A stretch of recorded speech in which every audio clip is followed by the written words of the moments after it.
Katsotaan miten Husua ja latausasemaan ja telakoituu.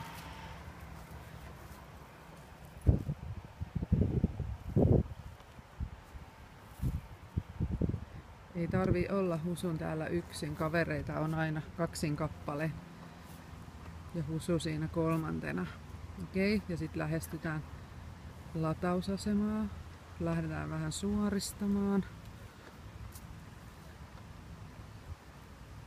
Hopsan saa ja suoraksi ja sitten ajetaan asemaan siihen ja klik perille asti.